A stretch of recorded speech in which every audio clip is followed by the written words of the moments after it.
The flowers were fresh. That was the thing that stopped Callum Vane cold that Tuesday morning. He'd been working Greywood Memorial Cemetery for 11 years. He knew every headstone, every family plot, every patch of ground that got morning frost before the rest. He knew which graves got visitors and which ones didn't. And he was absolutely certain, that nobody had walked through those iron gates since Sunday afternoon. But there they were, a perfect bundle of white lilies, tied with a thin red ribbon, sitting at the base of plot 114, Serena Holt's grave. Callum stood there with his rake in his hand and just stared. The lilies weren't wilted. They weren't browning at the edges. They looked like they'd been cut that morning, placed there maybe an hour ago. The dew on the petals hadn't even dried yet. He looked around. The cemetery was empty, quiet the way only a cemetery can be quiet. That deep, thick silence that has weight to it. He checked the logbook that evening. No visitors. No record of anyone signing in. The front gate had been locked all night. The side entrance had a padlock that hadn't been touched. Serena Holt had been in the ground for 6 years. And someone, or something, was still bringing her flowers. If that just sent a chill straight down your spine, and you need to know what Callum found next, hit that like button right now and subscribe to the Dark Chronicles, because this story is about to go somewhere deeply unsettling. Turn on your notifications too, because every episode of this drops on a schedule, and you do not want to miss where this ends. The town of Harwick, Ohio, was the kind of place where people knew your name before you told them, and remembered it long after you'd gone. It sat between 2 low hills, cut through by a single main road, and surrounded by the kind of flat farmland that made the sky look enormous. Greywood Memorial Cemetery sat at the northern edge of town, behind a low stone wall and a pair of iron gates that had been there since 1887. The oldest graves were near the east wall, their headstones so weathered the names had worn smooth as river stones. The newer plots were toward the west, where the ground was better drained and the grass stayed greener through summer. Callum Vane had started working at Greywood when he was 31, hired on as a groundskeeper by the previous superintendent, a quiet man named Harold Briggs, who'd told him on the first day that the most important thing about this job was respect. Not for the families, not for the visitors, for the people in the ground. They were here before us, Harold had said, and they'll be here long after. We're just borrowing the space. Callum had taken that seriously. In 11 years, he'd never once stepped over a grave marker if he could walk around it. He kept the grounds immaculate. He remembered names. He remembered Serena Holt. She'd been buried on a Thursday in late October, 6 years ago.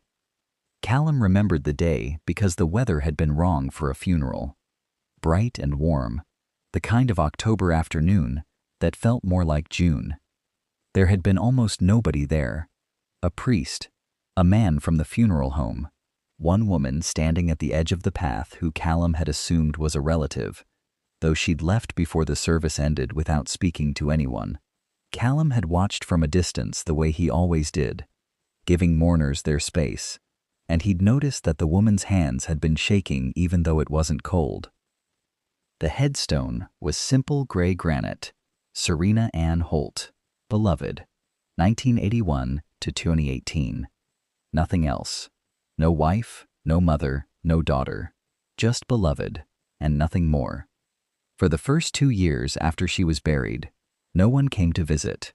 Callum had noted that quietly in his own mind without judgment. Some people died without anyone left to mourn them, and that was one of the harder truths this job put in front of you. He kept her plot clean the same as any other, trimmed the grass, cleared leaves in autumn, made sure her stone stayed upright after a bad winter heaved the ground. Then the flowers started. It was a Tuesday in March, 3 years after her burial, when Callum first noticed them, a small bundle of white lilies resting against the base of her headstone. He'd assumed a visitor had come through, maybe a friend he hadn't seen log in, maybe someone who'd slipped in near closing when he wasn't watching the gate. He didn't think much of it. He was glad someone remembered her, But the flowers came back the following Tuesday. Same lilies, same red ribbon, same spot at the base of the stone. And the Tuesday after that, and the one after that. For 3 years now, without a single exception, white lilies tied with a red ribbon had appeared at Serena Holt's grave every single Tuesday. Callum had started paying closer attention around the 2nd month. He'd started signing in visitors more carefully, asking the woman at the front office named Dot to flag the log if anyone came through asking for plot 114. He'd watched the gate cameras, old grainy things that the county hadn't updated in years, every Wednesday morning. He'd even started arriving an hour early on Tuesday mornings, just to see. He never saw anyone. What he always saw was the flowers, already there, always fresh, always white lilies with a red ribbon, looking like they'd been placed minutes ago regardless of whether the last entry in the visitor log was a week old. Rufus Adler, the cemetery superintendent, was not a man who entertained unusual ideas. He was 54, heavyset, and had the particular confidence of someone who had never once in his life been surprised by anything. When Callum brought the flower situation to him in April, Rufus had leaned back in his office chair and shrugged with his whole body. "People grieve in strange ways," Rufus said. "Somebody's coming in early. Maybe they've got a key. Some families do, for the older plots. Don't make a federal case out of it." "I've been here at 5:30 in the morning, Rufus," Callum said. "Flowers were already there." "Then they came at 5, Rufus said, and turned back to his computer. Callum stood in the doorway a moment longer. He wanted to say more. He didn't know how. He left and went back to his rounds. That night, he pulled Serena Holt's file from the records room, a small damp space behind the main office that smelled of old paper and iron. Cemetery records weren't extensive, but they were thorough. Date of burial, name of funeral home, contact information for next of kin. He found her file in the H section, a thin folder with a single sheet inside. The next of kin listed was a sister, Petra Holt. Address listed as a street in Columbus, Ohio. There was a note at the bottom of the form in the handwriting of whoever had processed the burial. No pre-need arrangements. Burial covered by estate. No instructions for ongoing maintenance. Contact attempted. No response. Callum folded the address into his shirt pocket and stood in that little room for a long time with the fluorescent light buzzing above him. He thought about those flowers, about how fresh they always were, about how he had watched and waited and never once seen a soul near that grave on a Tuesday. He thought about what Harold Briggs had told him on his first day. "They were here before us. We're just borrowing the space." He went home. He didn't sleep well. The following Tuesday, Callum got to the cemetery at 4 in the morning. He sat in his truck near the maintenance shed with the engine off and the windows cracked, drinking bad coffee from a thermos and watching the gate. Nothing moved. The cemetery was dark and still. He could see plot 114 from where he sat, a pale gray stone in the blue-black dark, nothing at its base. He watched until the sky began to lighten, until the birds started up in the trees along the east wall, until the morning came in slow and gray and cold. Then he got out of his truck and walked to plot 114. The lilies were there. White, fresh, tied with a red ribbon. Callum crouched down and looked at them for a long time. He touched one petal with his fingertip, still dewy. He looked at the ground around the grave. No footprints in the soft earth. No impression in the grass. Nothing disturbed. He stood up slowly and looked around at the whole empty cemetery stretching out in every direction. Every headstone standing silent and still. Not a single living thing moving, except the birds in the trees and the grass bending in a faint wind. He was alone. He had been alone all night. And the flowers were there anyway. Callum took a photo with his phone. He'd started doing that, documenting each Tuesday's flowers with a timestamp. He had 23 photos now. Same flowers, same spot, different dates across 3 years. He wasn't sure what he was building toward with those photos. He just felt that if he didn't document it, he might start to doubt himself. That afternoon, he drove to the address he'd found for Petra Holt in Columbus. It was a 3-hour drive on a Wednesday, his day off, and he made it without fully deciding to, until he was already on the highway. The address turned out to be a narrow house on a quiet street with a green door and window boxes that weren't being used anymore. Just empty wooden boxes with old dirt in them, the kind that used to have flowers and hadn't for a while. He rang the bell. He waited. He heard movement inside. The door opened on a chain, and a woman looked at him through the gap. She was in her mid-40s, dark-haired, with the particular look of someone who had been living cautiously for a long time. "Petra Holt?" Callum said. The woman looked at him without speaking for a moment. Then she said, "Who are you?" "My name's Callum Vane. I work at Greywood Memorial Cemetery in Harwick. Your sister is buried there." Petra Holt went very still. The kind of still that isn't calm. It's the stillness of someone who has just been hit somewhere they thought was armored. "I know where my sister is buried," she said quietly. "I'm sorry to bother you," Callum said. I have some questions." About the flowers. Something shifted in Petra's face. Something complicated and hard to read. It might have been fear, or it might have been something else entirely. She looked at him for a long moment through the gap in the door. Then she closed it. Callum heard the chain slide back. The door opened fully. "You'd better come in," Petra said. She led him into a small living room that was neat but felt somehow unused, like a room that was kept tidy out of habit rather than comfort. She sat in an armchair. She didn't offer him anything to drink. She folded her hands in her lap and looked at him and waited. "Someone leaves white lilies on your sister's grave every Tuesday," Callum said. "Has been for 3 years. Always fresh. I've never been able to catch anyone doing it. The visitor log shows no one coming in. I've watched personally, and I've never seen anyone approach the grave." Petra Holt looked at her hands. "White lilies," she said. "Yes, tied with a red ribbon." Petra made a sound that wasn't quite a laugh. It was quieter than that. Shorter. "Serena's favorite," she said. "White lilies. She used to grow them in her garden." Callum watched her. "Miss Holt, do you have any idea who might be leaving them?" Petra looked up at him then. Her eyes were dry, but the expression in them was one of the most complicated things Callum had seen on a person's face in 11 years of working a cemetery. "No," she said. "I don't." She said it the way people say things they mean, but aren't saying completely. Callum drove home in the dark.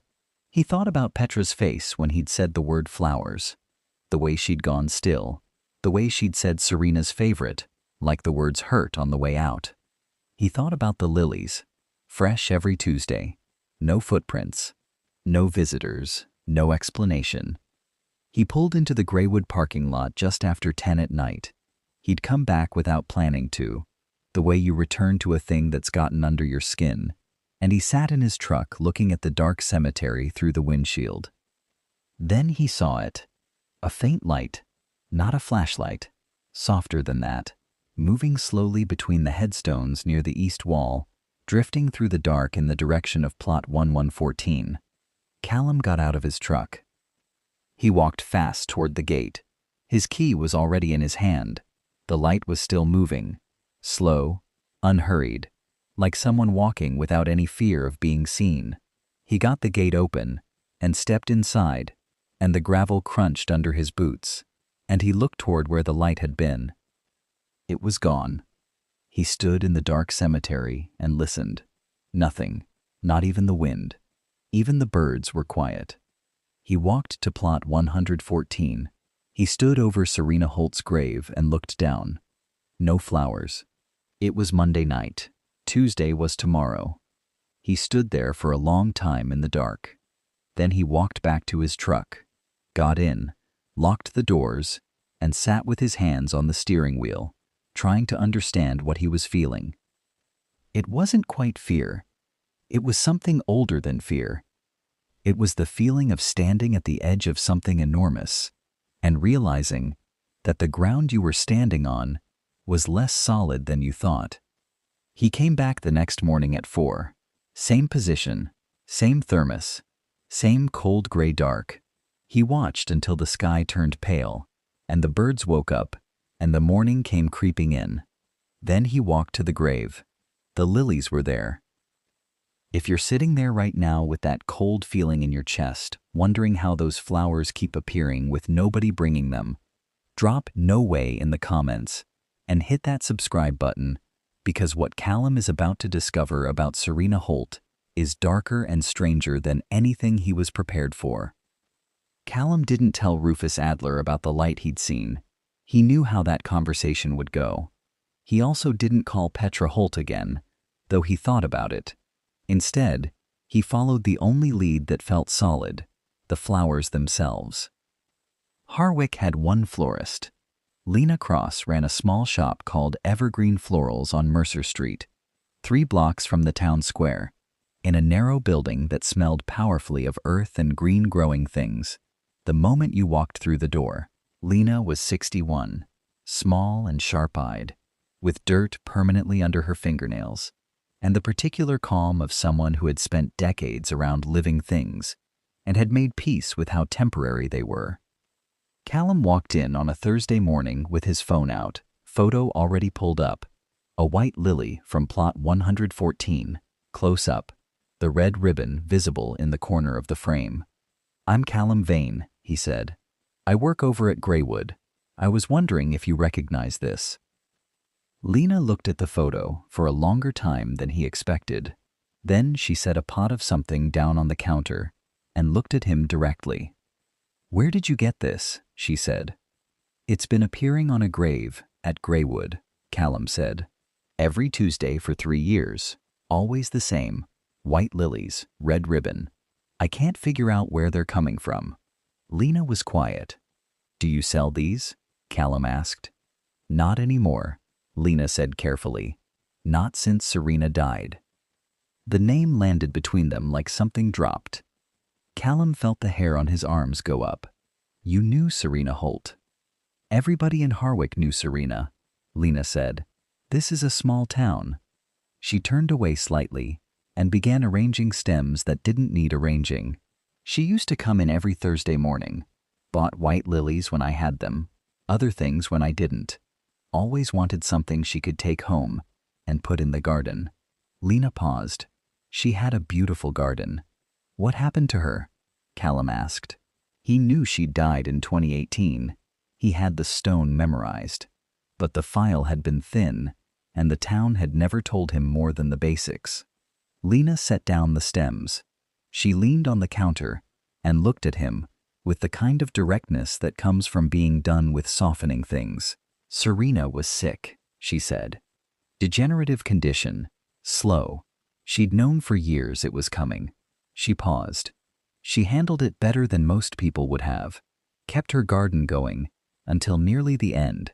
Kept coming in here for flowers." Another pause. "The last time she came in was a Tuesday in October. She bought white lilies, tied a red ribbon around them herself, right there at that counter. Said they were for something special."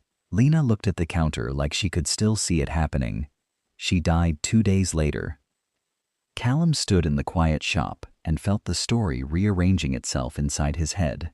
"She tied the ribbon herself," he said. "Right there," Lena said. "Did she say what the special occasion was?" Lena shook her head slowly.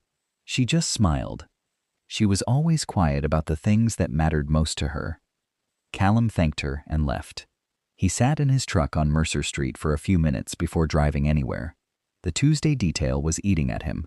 Serena had come in every Thursday, but her last visit had been a Tuesday. She'd bought white lilies and tied a red ribbon and said they were for something special. And now, every Tuesday, white lilies with a red ribbon appeared at her grave. He drove to St. Ambrose Catholic Church on the east side of Harwick. Father Dempsey had been the priest in Harwick for over 30 years. He was in his 70s, thin and deliberate in his movements, with hands that had held a lot of other hands at a lot of difficult moments. He received Callum, in the small office off the main hall that smelled of candle wax and old books. Callum told him what had been happening. Father Dempsey listened without interrupting, which was itself a kind of gift. When Callum finished, the old priest was quiet for a moment. "I knew Serena," he said. "I officiated at her burial, and I heard her confession in the weeks before she died." "I'm not asking you to break any confidence," Callum said quickly. Father Dempsey waved a hand gently. "There are things she said to me that I will keep, but there are things she did that aren't a secret. She only kept them quiet because she wasn't the kind of person who needed anyone to know." He folded his hands on the desk. "Serena spent the last year of her life doing things she called settling her accounts. Practical things, yes. Her estate, her arrangements, but other things too. She went back to places that mattered to her. She wrote letters to people she'd hurt or lost touch with. She spent a lot of time in her garden." He paused. "She told me once that she was trying to leave the world a little more tended than she'd found it. That was how she put it. Tended." Callum felt something shift in his chest. "Did she ever mention the cemetery?" Father Dempsey looked at him carefully. "She told me she'd found her spot. She seemed at peace with it." He paused again. "She also told me she had one more thing to arrange before she was ready. She didn't tell me what it was." Callum drove back to Greywood in the late afternoon light. He walked directly to plot 114 and stood looking at Serena Holt's headstone. Beloved, nothing else, just beloved.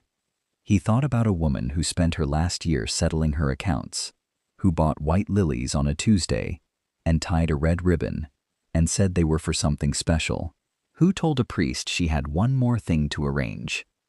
The rational part of his mind was building a theory and dismissing it at the same time. Someone was bringing the flowers. Had to be. A neighbor, a friend. Someone carrying out a request Serena had made before she died. That made sense. That was the only thing that made sense. But the 4 a.m. watches, the empty log, the camera footage that showed the gate locked and no one approaching, the footprints that were never there, the dew on petals that shouldn't be dewy anymore by the time he found them. He pulled out his phone and called Petra Holt. She picked up after 3 rings. "Mr. Vane," she said. She'd been expecting him. "I talked to Lena Cross today," he said, "and Father Dempsey." Silence on the other end of the line. "Petra," he said carefully, "did your sister ask someone to leave flowers on her grave before she died? Did she arrange it somehow?" The silence stretched. When Petra spoke, her voice was careful and tight. "Serena was very organized," she said. "She planned everything. She always had." A breath. We weren't close, toward the end. We'd had a falling out, years before she got sick, and I wasn't there the way I should have been." Her voice dropped. "By the time I tried to reach out again, she was almost gone. We spoke twice on the phone. That was all." "What did she say?" Callum asked. "She said she wasn't angry. She said she'd made her peace with everything." Another breath. "She told me she had something still to do, something she'd been putting off. She said she was going to make sure her garden didn't stop growing just because she wasn't there to tend it." Callum stood very still. "I thought she meant literally," Petra said. "I thought she meant she'd left instructions for someone to tend her actual garden." "But her house was sold," Callum said. "Her house was sold," Petra agreed. "The garden is a parking lot now." Callum looked down at Serena Holt's grave. At the base of the headstone, a small green stem was pushing up through the soil. Not a weed. The leaves were wrong for a weed. He crouched down and looked at it more closely in the fading afternoon light. It was a lily, growing straight up from the grave itself, a single green shoot, healthy and new, pushing up through the maintained cemetery grass, like it had every right to be there. Callum put his hand near it without touching it. The earth around it was slightly warmer than the earth a foot away. "Petra," he said very quietly into the phone, "have you ever been back to the cemetery since your sister's burial?" "No," Petra said. I haven't been able to. I think, Callum said slowly, you should come. If your heart is hammering right now and you need to know what Callum found at that grave and what happened when Petra finally came back, smash that like button and drop "She Never Left" in the comments, because the truth about Serena Holt has been growing in that ground for 6 years and it's about to surface completely. Petra Holt arrived at Greywood Memorial Cemetery on a Saturday morning in May. She drove herself from Columbus, 3 hours, and arrived just after 9. Callum met her at the gate. She was dressed simply, carrying nothing, and she looked like someone who had been preparing for something difficult for a very long time and had finally decided to stop postponing it. They walked to plot 114 without speaking much. The morning was cool and clear, the kind of spring morning that made everything look freshly made. The cemetery was quiet, a few birds, the distant sound of a lawnmower from somewhere outside the walls. When Petra saw the headstone, she stopped walking. She stood 10 feet away from it for a long moment. Callum waited. Then she walked forward and crouched down in front of the stone and put her hand on it. Callum looked away to give her that moment. He looked at the surrounding plots, at the dew on the grass, at the pale blue sky above the east wall. "There's a lily growing here," Petra said. "Yes," Callum said. "It was a shoot when I first saw it Wednesday. It's opened up since." He came closer and looked. The lily had bloomed in 3 days. A single white flower, perfect and upright, growing from the soil of Serena Holt's grave, with no explanation for why it was there or how it had grown so fast. Callum had photographed it each day. He'd looked up whether lilies could self-propagate from bulbs left in undisturbed soil. They could, technically, under the right conditions. A bulb could wait years. A bulb could survive. But the flowers, the cut flowers that still kept appearing, that wasn't a bulb. That Tuesday had come while Petra was already planning her drive down. Callum had told her about it. She'd asked him to leave the flowers in place and not touch anything. He had. When he arrived that Tuesday morning, the lilies were there as always. A fresh bundle, red ribbon, perfectly placed. He'd taken his photo. He'd gone about his day.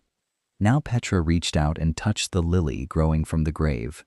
"She planted bulbs," Petra said softly. "In her garden. She always planted bulbs in autumn.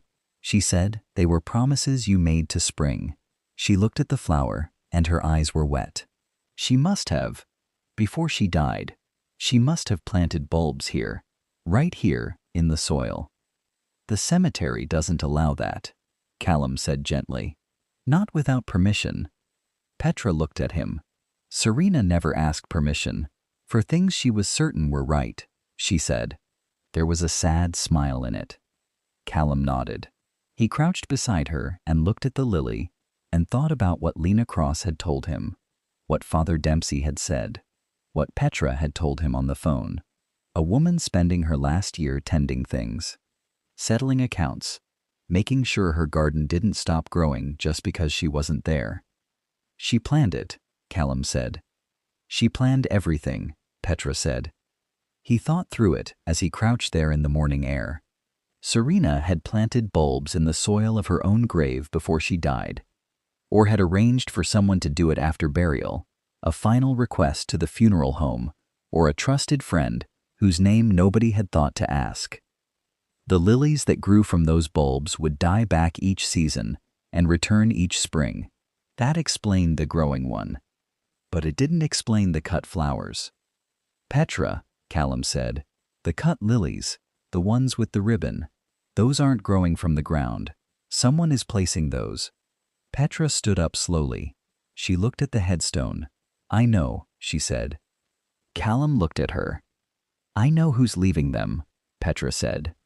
She sat down on the bench near the path, a small iron bench that had been there since Callum started, and she looked at her hands in her lap and began to talk. Serena had a friend named Claire. They'd been close since childhood. The kind of close where you didn't need to explain things. Claire had moved away from Harwick years ago. Upstate, married, built a different life. but she and Serena had kept something going between them. A quiet, faithful thread that didn't break even when everything else in Serena's life was changing. When Serena got sick, Claire was the one who came.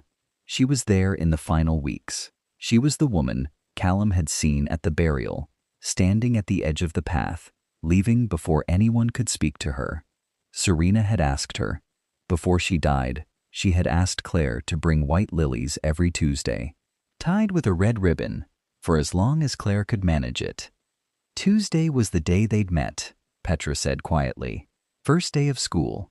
Serena always said Claire was the first person who'd been genuinely kind to her, and she never forgot a kindness. Callum thought about the gate, the camera, the empty log, the dew on the petals at 5 in the morning. She must come before we open, he said. Petra nodded. Claire gets here at 4 in the morning, she said. She doesn't want to be seen. She told me once. I spoke to her last year. She reached out. She said she comes in the dark because that's when Serena used to tend her garden. Early mornings, before anyone was up. She said it felt right. Callum thought about the side wall, the low stone wall on the north side that backed against an old lane. It would be easy enough to step over if you knew it was there. No camera covered that stretch. He'd always meant to mention it to Rufus. She climbs over the north wall, Callum said. Petra looked at him. I don't know how she gets in, she said. Callum did. He sat with that for a moment. A woman named Claire, who nobody in Harwick knew to look for, waking at 3 in the morning somewhere, and driving to Harwick, and stepping over a low stone wall, in the dark, and crossing a sleeping cemetery, in the early hours, to place fresh flowers on her best friend's grave, every Tuesday, for 3 years, without ever being seen, without ever signing a log, without ever asking for credit or acknowledgement or even permission. Just doing what she'd been asked, keeping a promise to someone who couldn't check whether she was keeping it. The light he'd seen, the soft moving glow between the headstones, that had been Claire. A small flashlight or a phone screen, careful and quiet in the dark, finding her way to the same spot she'd found every Tuesday for 3 years. Callum stood up from where he'd been crouching and looked at Serena Holt's grave one more time. The planted lily stood straight and white in the morning sun. The headstone said beloved. Behind it, the cemetery stretched quiet and green and full of the permanent residents that Callum had spent 11 years tending. She must have loved her very much, he said. She did, Petra said. Serena loved the people in her life with everything she had. That was always the thing about her. Petra's voice was unsteady. I was her sister, and I pulled away, and she never once stopped. She sent me birthday cards, even when I didn't respond. She kept the door open. A long silence. I wasted so much time. Callum didn't say anything. There wasn't anything to say to that. He just stood there and let the silence hold it. After a while, Petra stood up and straightened her jacket and looked at the grave one more time. Will you leave her alone? She asked. The woman who comes. Will you leave her to it? Callum thought about Rufus Adler, who would say the woman was trespassing, and the whole thing was a liability. He thought about the logbook and the camera and the north wall. He thought about 11 years of tending this ground and learning that the most important things that happened here weren't in any file. I'll fix the camera coverage on the north wall, he said carefully. I'll recommend to Rufus that we extend visitor access hours. He paused. Beyond that, I don't see anything here that requires my attention on Tuesday mornings. Petra looked at him, and there was something in her face that was the closest thing to relief he'd seen since she'd arrived. Thank you, she said. She visited for another hour. She sat by the grave and talked to her sister in a low voice that Callum couldn't hear and didn't try to. He went about his morning work, staying on the far side of the grounds, giving her the space she was owed. When she left, she stopped at the gate and shook his hand. I'm coming back, she said. I should have come sooner. She'd have been glad, Callum said. He watched Petra's car pull out of the lot and disappear down the road. Then he turned and walked back into the cemetery. He did his rounds. He checked the east wall and the drainage near the old section, and the groundskeeper's shed where the equipment was stored.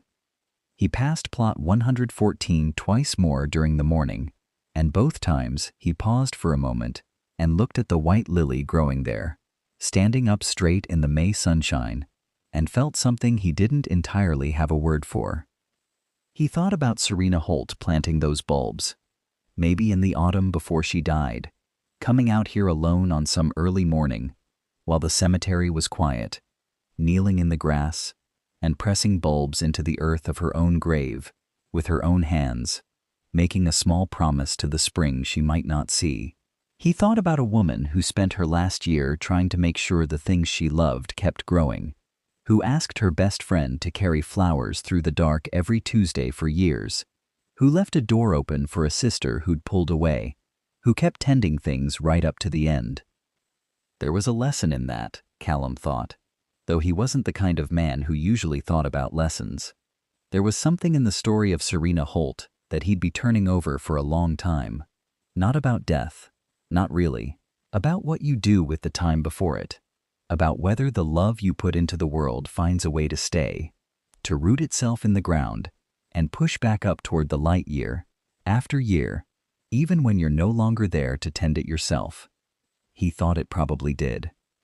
He thought about Claire, whoever she was, rising at 3 in the morning somewhere and driving through the dark toward Harwick with white lilies on the seat beside her. Doing it because someone she loved had asked her to. Doing it without anyone knowing. Doing it the way Serena had tended her garden. Not for an audience, not for recognition, just because it was right and because she'd said she would. That was a kind of love that didn't get talked about much. The stubborn, unglamorous, Tuesday morning kind. The kind that showed up in the dark when nobody was watching. The kind that kept a promise to someone who would never know whether it was kept.